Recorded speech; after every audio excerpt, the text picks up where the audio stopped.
Et salut mes petits canogines, j'espère que vous allez bien. Pour ma part ça va vraiment extrêmement bien. Et aujourd'hui on va vous faire mes lectures manga numéro 11. Et je vais vous parler de 3 mangas. Donc on va parler d'un shonen, un shoujo. Et oui, un shoujo. J'ai acheté mon premier shoujo dans ma mangatech, donc voilà. Et donc je vais vous en parler si j'ai aimé, si j'ai pas aimé, voilà. Et un seinen, oh là là là là. Donc les 3 mangas ils sont vraiment très bien. Donc voilà. On va parler d'abord du tome 6 de Seven Deadly Signs. Donc, Signs, je sais pas. Vous dites comme vous voulez. Donc, c'est un manga qui fait par Nabaka Suzuki. Donc, voilà, comme vous pouvez voir sur la couverture. Sur la tronche, on voit encore un morceau du puzzle avec les PK édition Shonen. Et c'est le tome numéro 6. Donc, ce tome 6, je l'ai vraiment bien apprécié. Il était cool, il était bien. Donc, dans ce manga-là, ça avance pas mal, ça avance pas mal. Donc, je sais pas après comment l'auteur va s'organiser pour aller jusqu'au tome 15.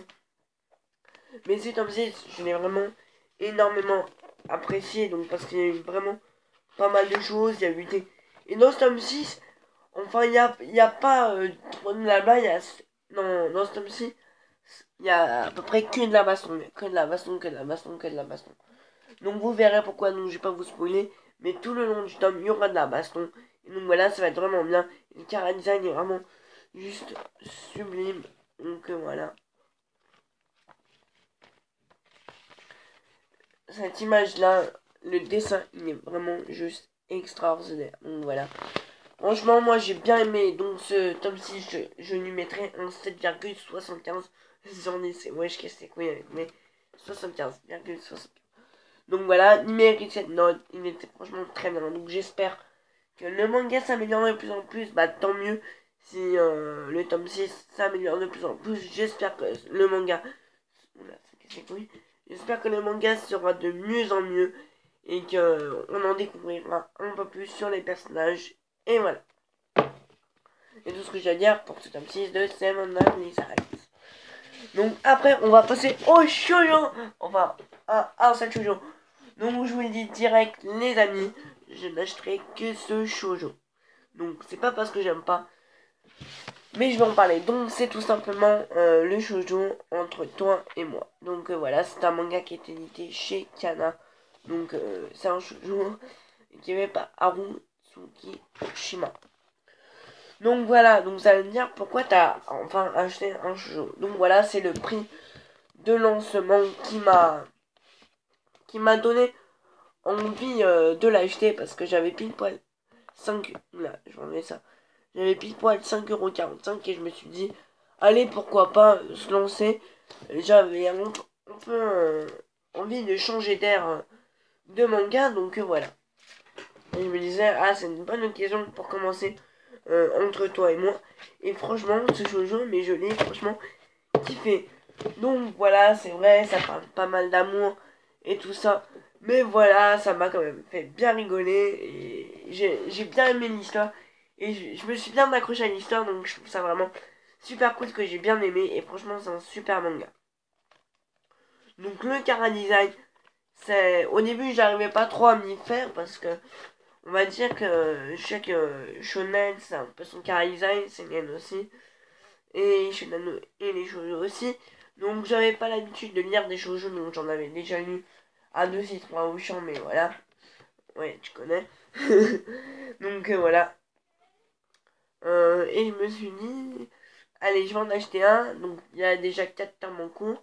Donc voilà, j'ai commencé à les acheter. Je pense que j'achèterai la suite parce que franchement, j'ai kiffé. Mais je vous le dis, j'ai longuement hésité parce que je me suis dit, est-ce que ça va me plaire et tout. Et franchement, au début, je me disais, putain, ça me saoulait un peu. Mais non, en fin de compte, j'ai lu le manga et j'ai vraiment super bien apprécié. Donc pour cette lecture, je mettrai 9,25. Donc voilà. Franchement, j'ai adoré l'histoire entre Reita et Makoto. Franchement, et ce que j'aime bien, parce que d'habitude dans les shoujo, on voit tout le temps les deux personnages principaux, donc qui sont d'habitude en couple et tout, un peu comme tel que tu es, ou des trucs comme ça. C'est voilà. Et ils sont tout le temps en couple, à s'embrasser et tout, ça me casse les couilles, des trucs comme ça. Et là que, entre toi et moi, donc Rita, donc, je vais un peu vous raconter un peu le résumé, pardon, je suis enrhumé. Donc Raita, donc qui est, bah lui, le personnage principal, donc toutes les filles le trouvent beau gosse, populaire et tout. Et voilà, il a son ami d'enfance, donc qui s'appelle Makoto, et donc qui est là. Donc faut pas se fier à la couverture de derrière. Donc voilà, et Reita tombe amoureux de son ami d'enfance, donc qui est Makoto. Et Makoto, elle l'a recalé, mais c'est vraiment hard, c'est sec comment elle l'a recalé. Et il va se dire, ouais, mais comment elle ne peut pas sortir avec moi, je suis trop beau et tout. Donc ouais, il est narcissique. Donc voilà, ça m'a fait quand même bien rigoler. Et à la fin, j'ai vraiment bien apprécié la fin. Parce que il y aura des trahisons, des trucs comme ça. Donc je vais pas vous spoiler, mais la fin je l'ai kiffé ma race.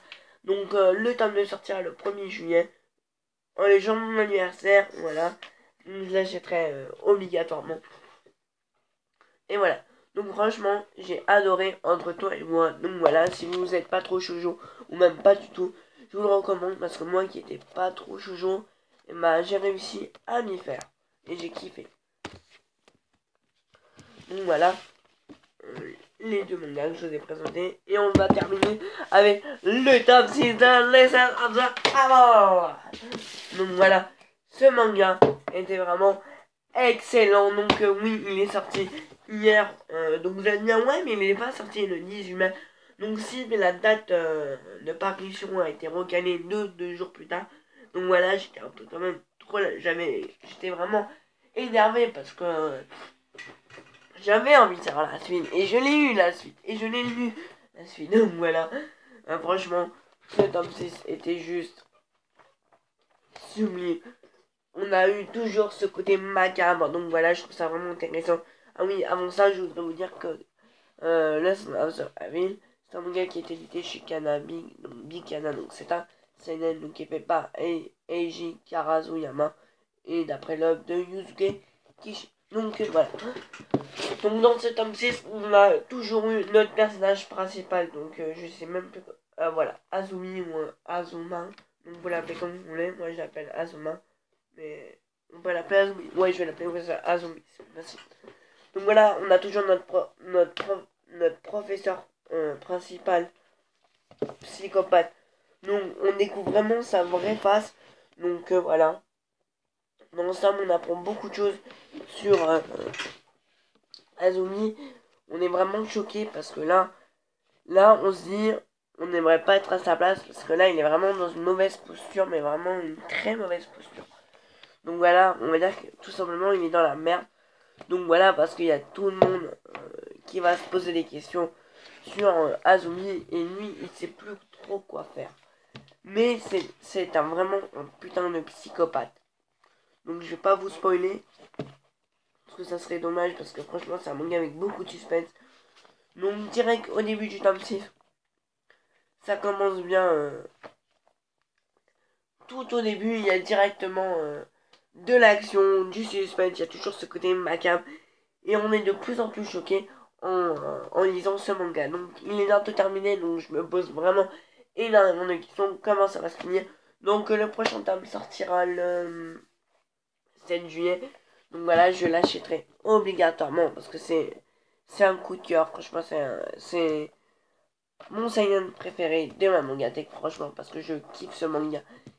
Il y a vraiment un suspense, un côté macabre, donc le côté un côté thriller, voilà. Et franchement, il était vraiment super bien ce tome, donc pour moi, je lui mettrais directement un 10 sur 10 sans hésiter. Donc voilà, après, quand même, on voudrait pas être à la place non plus aux élèves dans le lycée. Donc voilà. Mais c'est dommage parce que on n'a pas eu tout ce qu'on voulait comme information.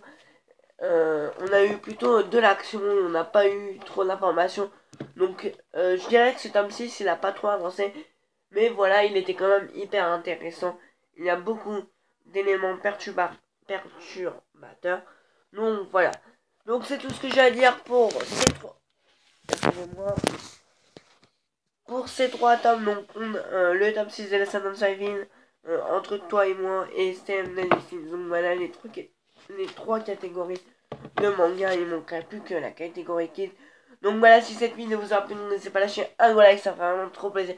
À partager la vidéo sur les réseaux sociaux, Facebook, Skype, Instagram et tout ça. Et surtout à vous abonner si ce n'est pas fait. Et je voudrais vraiment remercier mes 383 abonnés parce que ça me fait vraiment extrêmement plaisir. On se rapproche de plus en plus des 400 et je suis trop content. Et surtout lâchez vraiment un gros commentaire, ça me fera, c'est ce qui me ferait le plus plaisir. On se retrouve pour une prochaine vidéo les amis. Bye bye.